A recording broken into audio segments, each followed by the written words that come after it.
মাসগুলো সরকারকে সহযোগিতা করা। এই সরকার যদি জাতির কাছে একটি অবাধ সুষ্ঠু নিরপেক্ষ নির্বাচন উপহার দিতে না পারে, তাহলে যেমনিভাবে এই সরকারের উপদেষ্টারা ক্ষতিগ্রস্ত হবে, আপনি আমি সমগ্র বাংলাদেশের মানুষ ক্ষতিগ্রস্ত হবে। নির্বাচনের বিকল্প নয়। অনেকে হয়তো আপনাদেরকে বিভ্রান্ত করবে, বলবে আরে নির্বাচনের কি প্রয়োজন, সরকার তো ভালোই চালাচ্ছে। সরকার কতটুকু ভালো চালাতে পারছে সেটা তো আপনার অফিসে হামলা করেছে, এরপরে বিচার হচ্ছে না, এর মাধ্যমে প্রমাণিত। সরকার কতটুকু ভালো চালাতে পারছে, রাস্তায় বের হন, একটা দেশ কত ভালো চলছে সেই দেশের ট্রাফিক সিস্টেম রাস্তাঘাট দেখলেই বোঝা যায়।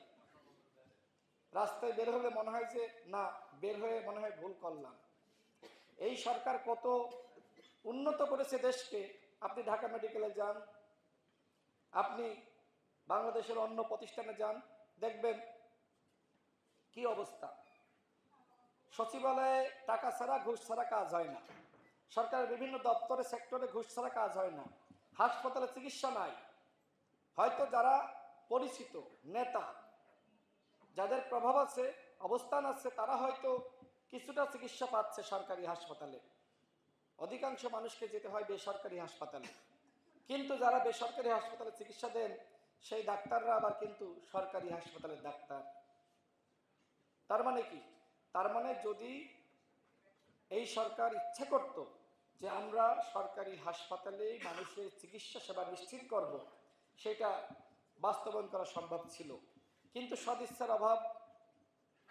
এবং আমাদের শিক্ষা ব্যবস্থা দেখেন, এই 1 বছরে শিক্ষা ব্যবস্থার কোনো পরিবর্তন হয়েছে?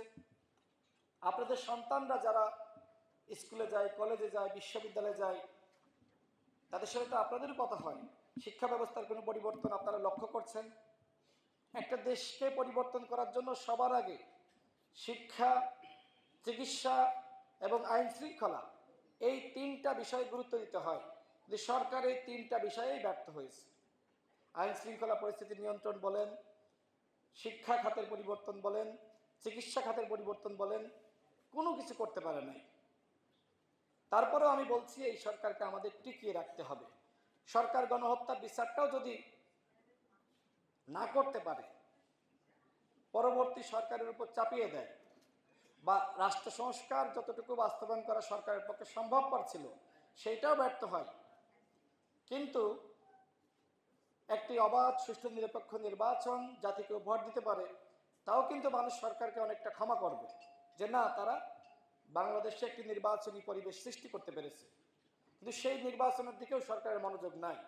একটি সুষ্ঠু নির্বাচনের জন্য দরকার একটি পরিবেশ, সেই নির্বাচনী পরিবেশ এখনো পর্যন্ত সরকার তৈরি করতে পারেনি, মনোযোগ দিচ্ছে না।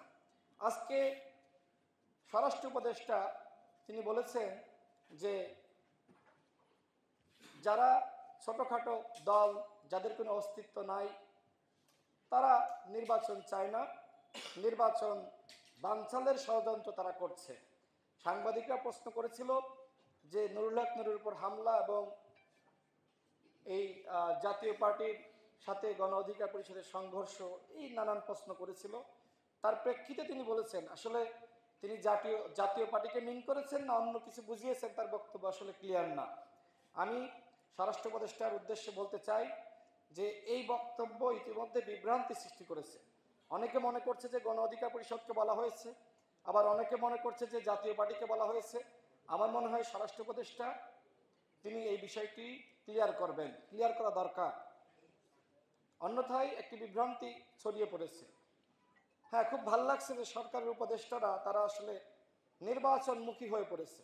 কিন্তু নির্বাচনের আগে কিন্তু জনগণের প্রত্যাশা আপনারা কিছু গণহত্যার বিচার করবেন, দৃশ্যমান কিছু বিচার করে আপনারা এদেশের মানুষকে এক ধরনের আশা দেখাবেন যে পরবর্তী সরকার এসেও সমাপ্ত কাজটা করবে যতটুকু বাকি থাকে।